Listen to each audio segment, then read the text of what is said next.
Tired of the everyday routine? Ever dream of a life of romantic adventure? Want to get away from it all? We offer you Escape. Escape, designed to free you from the four walls of today for a half hour of high adventure.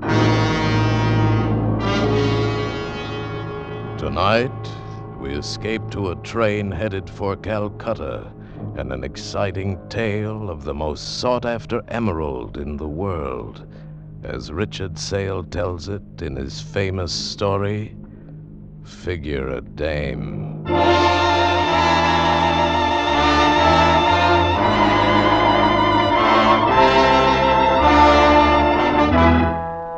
You do it. You figure a dame. Take this Mrs. Arthur Bankner, whose body I'm hired to guard. A widow woman who wanted a piece of green ice so bad she came halfway across the world to this Raj Johor, this whistle stop in the middle of India. And then to the winter palace of a character named Samurai Dal. Him and his English jodhpur, his jeweled silk turban, his eyes like hard pennies. Him I didn't like. The star of Kilimanjaro. It has finally brought you to me. What, Mrs. Bankner? Oh, yes, Mary Dahl. Is that how I call you, or is it Mr. Dahl? However you call me, madame, will be satisfactory when you pay me the $150,000 we agreed upon. American dollars. Give him the money, Joe. I can't wait any longer. Oh, I think I've lived my life for this moment. First we look at the emerald, huh, Mrs. B? But Mr. Dahl wouldn't... Oh, Joe, it's not done that way. This is India. Different customs, different manners. How true, Mrs. Bankner. First we look at it. An old Brooklyn custom. Huh, Sam? Of course.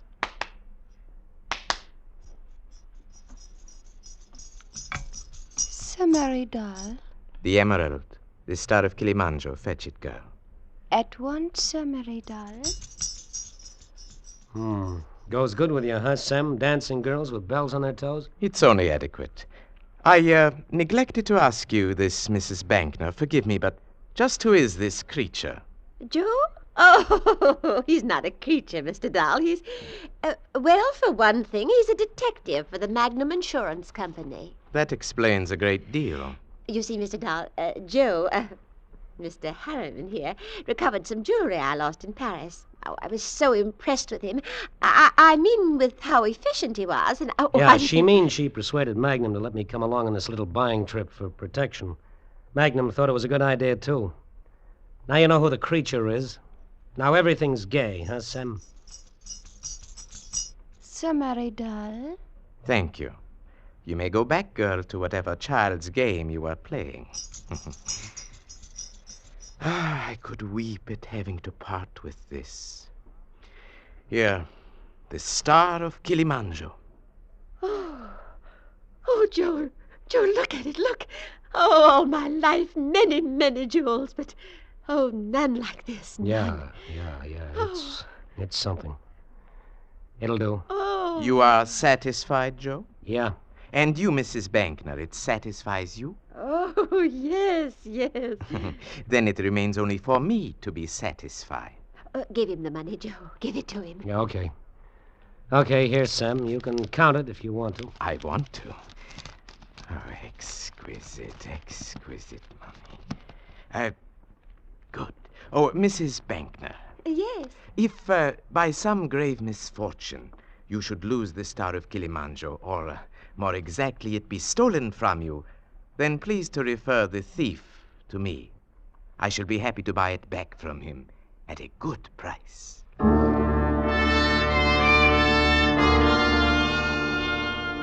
Mrs. B wanted to celebrate, so we went to the town's one hot spot, the Rasa Tal.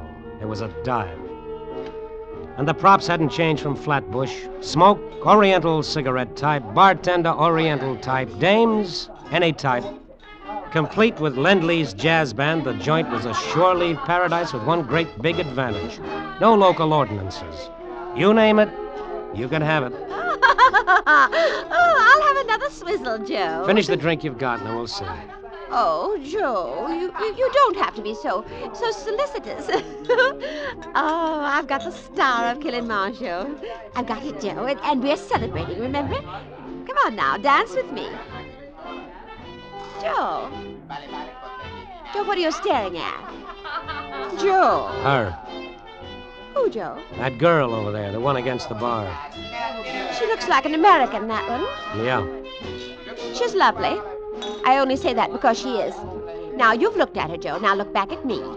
You know what? I've seen her before. In Flatbush. Here in India. A couple of times before. I look up and there she is, leaning against a bar or watching the same rope trick or being a part of the same crowd as me. She's following you, Joe, to the ends of the earth. And I bet her resistance is getting lower from bar to bar. Following me, yeah.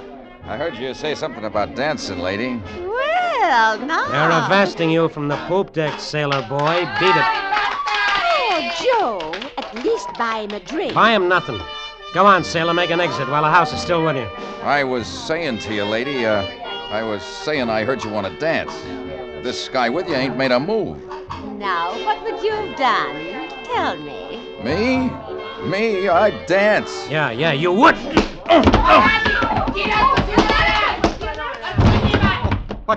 What has happened here? The jolly tar, he happened. Get him out of here. Oh, yes, Sahib. Amit Tohan, this man on the floor. Out! You shouldn't have hit him, but... Joe, I liked watching you do it. And I'm of the same mind.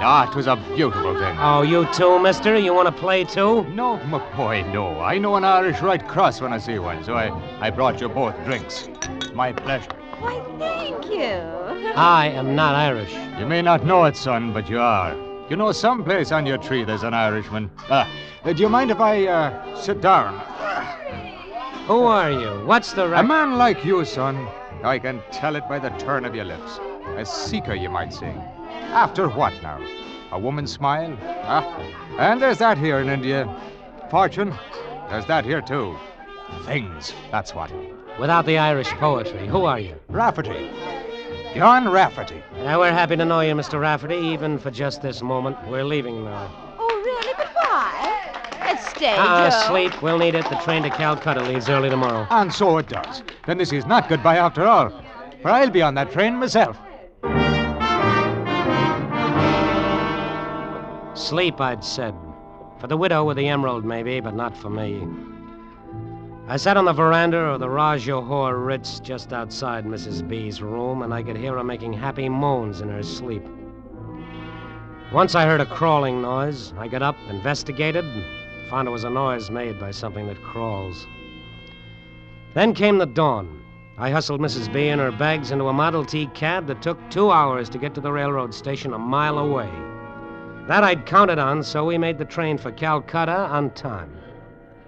Oh, Joe, just think, in a few days, Calcutta. Then the plane, then Paris, and then you leave me. Yeah, that's how it was laid out, the itinerary. Go on in, I'll be there in a minute. But aren't you coming with me? No, Mrs. B, you go find your compartment. I'll bring the bags to you. Oh, but... Oh, I see. The bar girl. That's who it is, isn't it, Joe? Coming this way. That's who it is, Mrs. B.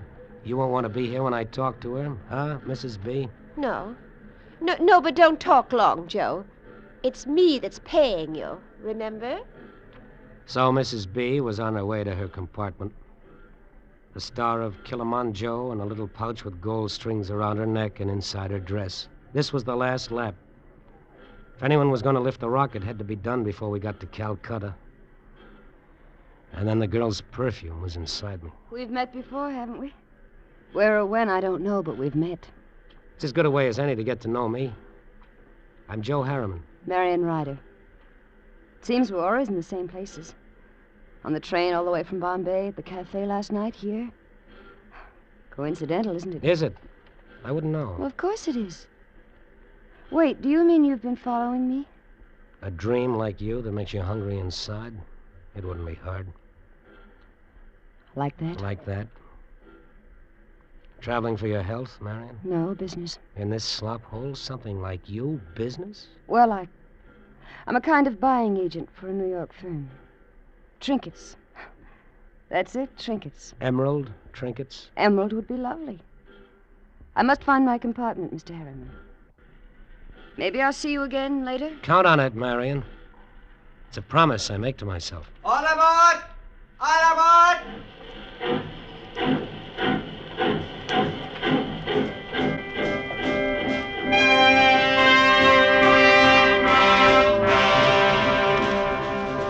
I didn't see her again until later. I sat in my own compartment next to Mrs. B's and did a lot of thinking. Important thinking, and I didn't want it mixed up with her perfume. Maybe she was an out-and-out jewel thief, and that bothered me. She was a cinch to get caught if she tried to lift that stone. And you can't make that good time with a girl who's behind bars. I did my thinking like that for a long time. Had a couple of meals in between, and read, and did some more thinking. When I got finished with it, I was looking out of a window and seeing it was a night without moon. A night for company. I walked down to the club car and found what I was looking for. Hello. Hello, Miss... Oh, don't be frightened. It's me. That, kind of night out there get you down? No. I was just toying with my memory. Sit down, Joe. Oh, thank you. Toy with your memories some more. It wears wonderful on you. And then tell me about it. All right. Now shall I tell you about it? Uh-huh. Out there, Joe, the night, the black hills, those strange little lights that flicker and swirl past you. It's like... Well, like I wasn't on this train at all, but out there and part of it. Like something I've known and remembered for a long, long time. Is that all? That, Joe. This? Joe. Don't say we shouldn't have done it, because we should have. I know, but what must you think of me? What? I'll tell you. Because I level with women who level with me. I think you're interested in me. And? And trinkets. Expensive trinkets. Like the star of Kilimanjaro. I don't understand you. Mr. Harriman, please come, hurry. Mrs. Bankner. What's the matter with her? She is very upset. I think something is wrong. She says you come right away. She's crying. Excuse me, Marion. I gotta go to work. Come on, you. Yes.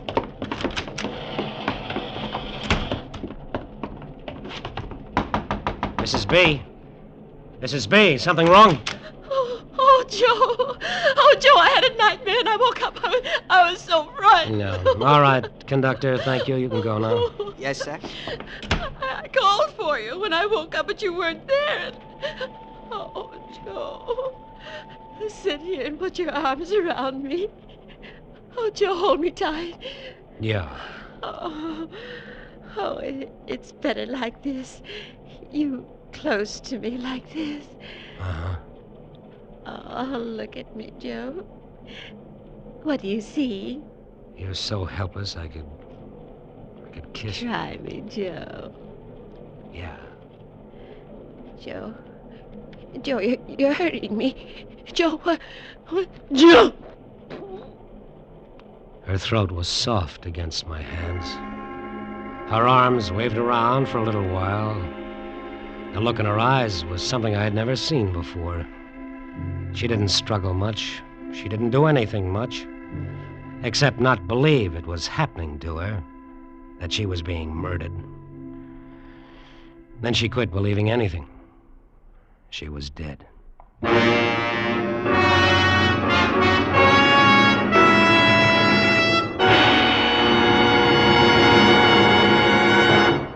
In just a moment, we will continue with Escape. But first, every Wednesday night, Groucho Marx, Bing Crosby, and Burns and Allen in 1, 2, 3 order on most of these same CBS stations. Hear them all tomorrow night on CBS. And now we return you to the second act of Escape.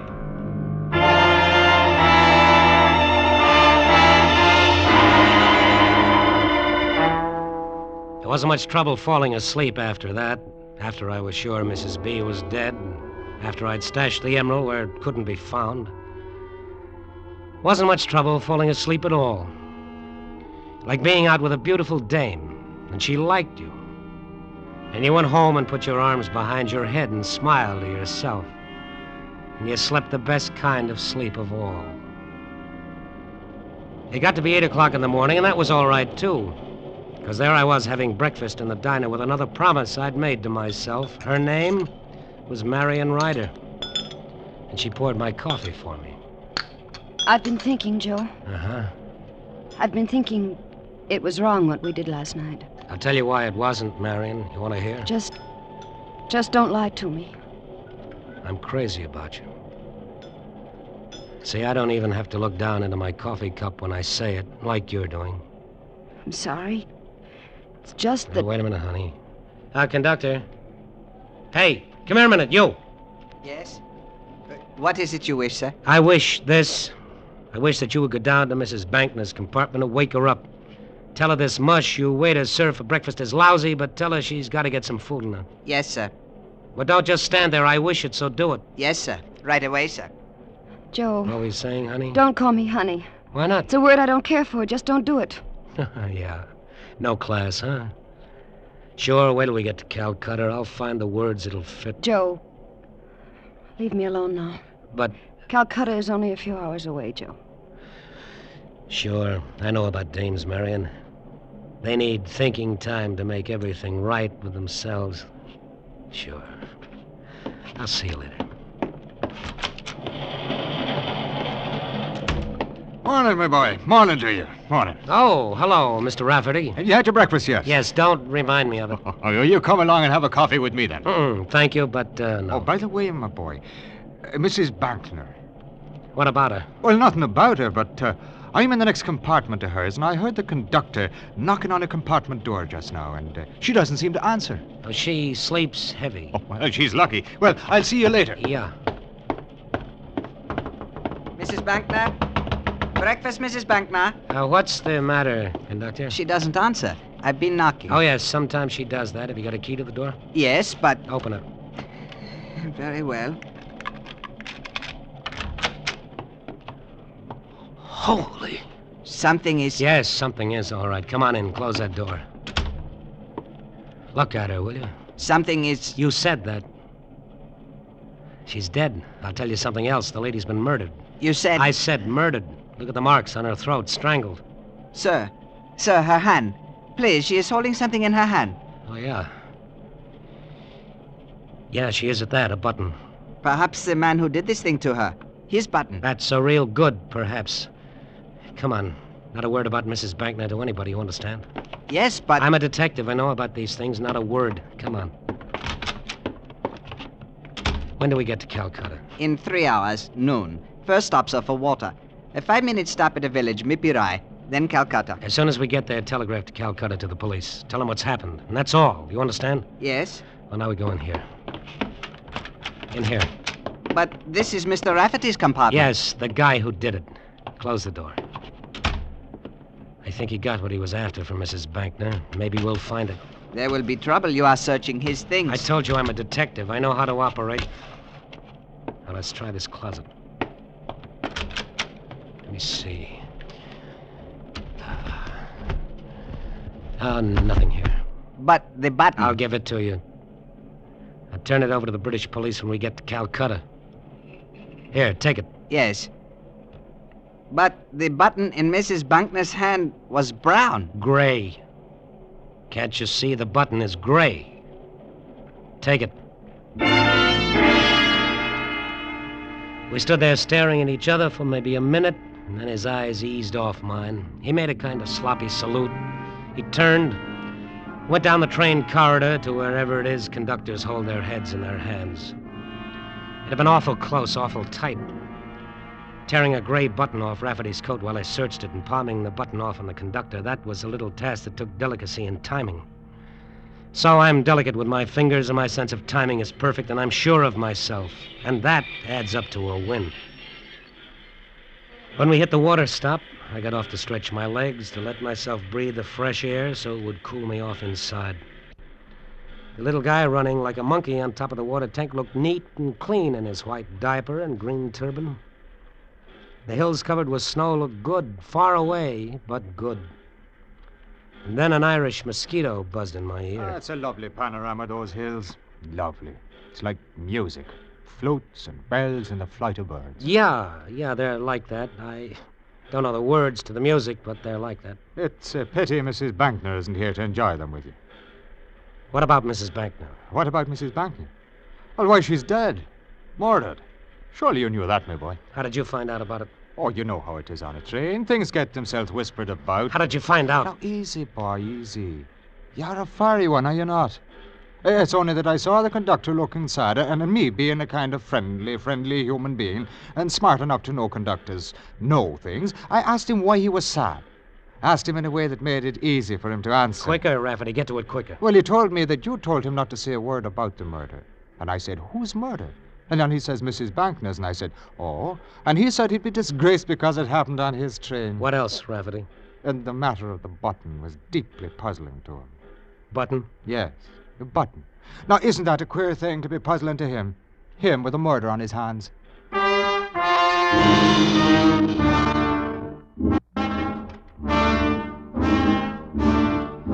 train got going after that. Me too, my brain, that is. Things going around in my brain. Everything got mixed up with that crummy little button and that crummy little conductor. Imagine a guy so scared he had to shoot his mouth off like that, and shoot it off to Rafferty, of all people. The conductor needed a little talking to, a finger waved under his nose. The way it happened, I was standing on the observation platform by myself, and he came right up to me. Mr. Harriman? I beg your pardon, Mr. Harriman. Yeah? I beg your pardon, Mr. Harriman, but lunch is being served in the diner. An early lunch. We shall be in Calcutta in an hour. Come here, you. I beg your pardon. I said come here. You wish it? Uh-huh. You know something? You look worried. Because I am. Why? This whole affair. The murder and the... Button? That, sir. And the other thing. You say Mr. Rafferty is the murderer. I told you not to talk to him. I told him hardly anything. I didn't tell him he was suspect. Oh, it's good you didn't. Real good for you didn't. Just let Rafferty coast, you understand? Then when we get to Calcutta, the police will arrest him because you've got the evidence. The button. I've got it, only... Only what? Only I thought it was brown. You did, huh? It was brown. You're sure of it? It was brown. When it was in Mrs. Bankner's hand, it was brown. When you gave it to me in Mr. Rafferty's compartment, it was gray. See, I have it here. It is gray. Yeah, I'll take it. Sir? Give it to me. Thank you. Now, you know what? It was brown. Yeah, it was. But I'm saying something. I'm saying, you know what? Sir? I'm saying you've got to go. You really got to go. Sir, what are you doing? Right now, you Sir, got to go. It was gray. No, no, no!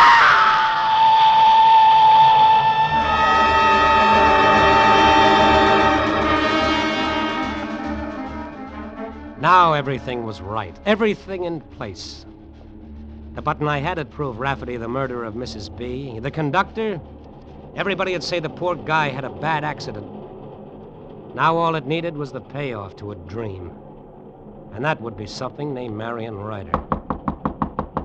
Who is it? It's Joe. I'm bringing you pretty flowers. Let me in.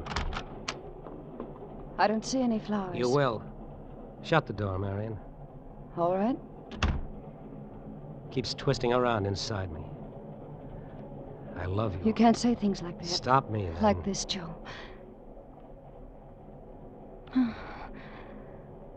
Like that. One of those things. I meet you, bang. Electricity, just like that. Joe. I love you. I'd do anything for you. I never said that to a woman Joe, before. wait. I've got to tell you something first. What's to tell me? That you're a crook? That you followed me and Mrs. B so you could lay your hands on the star of Kilimanjaro? No, Joe, wait. You're too late, kid. Mrs. B is dead, murdered. The emerald's gone. Something wrong, kid. Oh, so much. So much. Oh, nothing is wrong. Rafferty, the Irish poet, is going to take the rap for it. He was after the emerald, too, but he's not getting it. Just the gallows. That's all Rafferty Joe, gets. listen to me. Stop talking and listen. No, kid, you listen to me. I get 50 grand for it. We'll take it back to Semery Dahl and sell it to him again. 50 grand, you and me. We can die from so much joy. I killed her for you.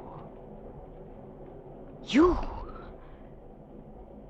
You killed Mrs. Bankner? You murdered her? Sure. Kid, it wasn't hard. You mean that much to me, so it wasn't hard. It was almost a pleasure. A down payment on our happiness, you might call it. Oh, you've spoiled everything, everything. Oh, Joe, you poor fool. Marion, is that right, Joe? You're such a fool. Get out of here, Rafferty. No tricks, lad. This gun I hold makes holes in people. You're people, aren't you, Joe? Or are you? What do you want here? Tell me before I go for my gun, I do foolish things like that. I don't doubt it. But first I'll tell you, lad. I know how you planted a murder on me with a button from my coat. And I know where the Star of Kilimanjaro is. So you're nothing but a filthy, stinking jewel thief, just like I figured. Not quite, Joe.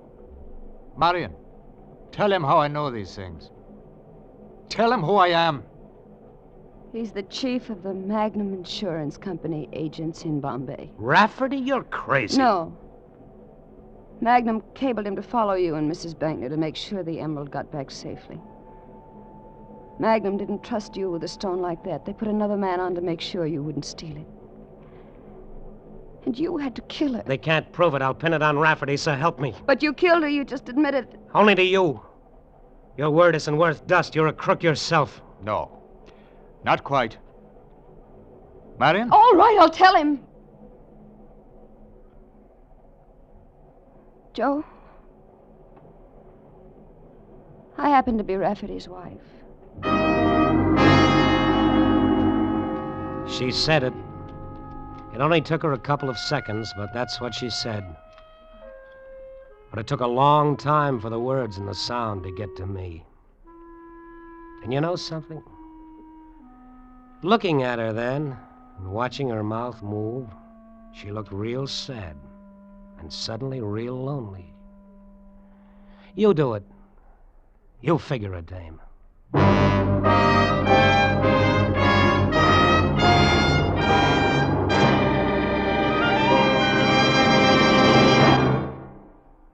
Escape is produced and directed by William N. Robeson. Tonight we have presented Figure a Dame by Richard Sale, adapted for radio by Morton Fine and David Friedkin. Featured in the cast were Frank Lovejoy as Joe, Joan Banks as Marion, Sarah Selby as Mrs. Bankner, and Ben Wright as Rafferty. Also heard were Paul Frees, Harry Bartell, and Gary Merrill. Special music was arranged and conducted by Del Castillo. Next week. You are on a small ship off the coast of Borneo.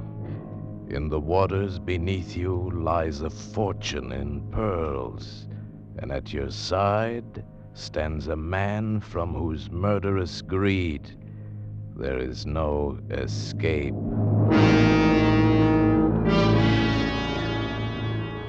Next week, we escape with Floyd A. Nelson's exciting tale of reckless men and their lust for treasure, Seeds of Greed.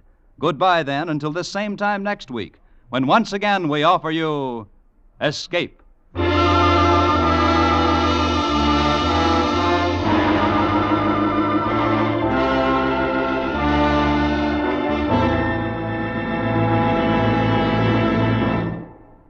It's Christmas time. Lots of mistletoe, lots of packages, lots of carols being sung.